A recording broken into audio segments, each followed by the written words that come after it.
First, I want to say that this is not about the nature of death, and not about what will happen to you, to your consciousness, to your mind after you die. Everyone is free to have his own beliefs and to decide how to forge his own convictions. But regardless of what will happen after death, the way in which you perceive death now shapes your emotions, thinking, and quality of life. So before you die, death is just an idea in your head that has a huge impact in your life. This idea may lead to three different states of mind. The first state of mind is when you completely forget about death, when you stop thinking about it as if it doesn't exist. This may be the usual state of mind for a majority of people, but it's not necessarily the most appropriate one. The second state is when death is remembered, but in a fearful way. The consequences are, of course, obvious, but it's more interesting to discuss the reasons of this fear and how you can avoid being in such situation. The third and last state is when death becomes your ally, when you accept death, when you stop fearing it, and most importantly, when you always remember death and use it as a catalyst for enhancing the quality of your life. Personally, I have experienced it in some stages of my life, living days after days without any thought about death. Don't get me wrong, I'm not advocating a passive life in which all you do is thinking about your death.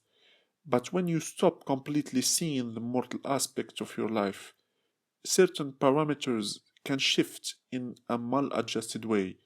For example, when you forget that you have a limited time to experience life fully, you can start losing your life and running after some unfulfilling goals like a career that does not really match you, or simply a frantic race, a mad rush to achieve some fake dreams.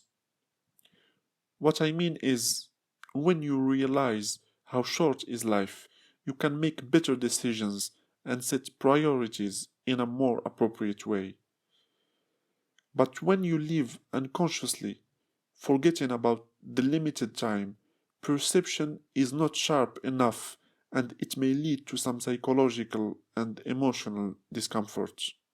In the other hand, some people can, due to some circumstances, become an easy prey to negative thinking about death, maybe as a result to a bad experience like the death of a loved one or to a more general anxiety.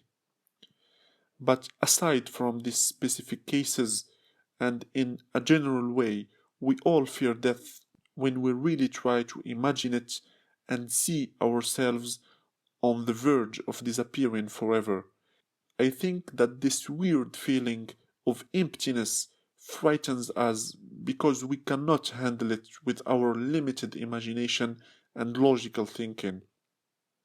That being said, it's clear that as long as our attachment to our actual identities is strong, this fear will be big because we will simply try to do anything to keep those identities alive and escape the natural cycle of life. Of course, I mean by identity the name, the profession, the skin color, the gender, the political views, and you name it. This is why I do agree when I hear someone say that meditation is a good training for death. I don't know what you think about it, but for me, as meditation teaches how to separate even momentarily from ego and identity, it can help to make those last moments of any life easier. The last state of mind is the one that I am trying to achieve and to keep as long as possible. It's death acceptance. Since I have started to change my relationship with death, my life quality has improved a lot. I can face difficult situations and crises while staying cool and sometimes indifferent. And strangely, I can get more things done simply because I'm more aware that I don't have time to lose and because a lot of negative emotions like hatred or anger tend to fade until it becomes a simple memory. This is all for today. Please feel free to share your own opinion and experiences about death and stay well.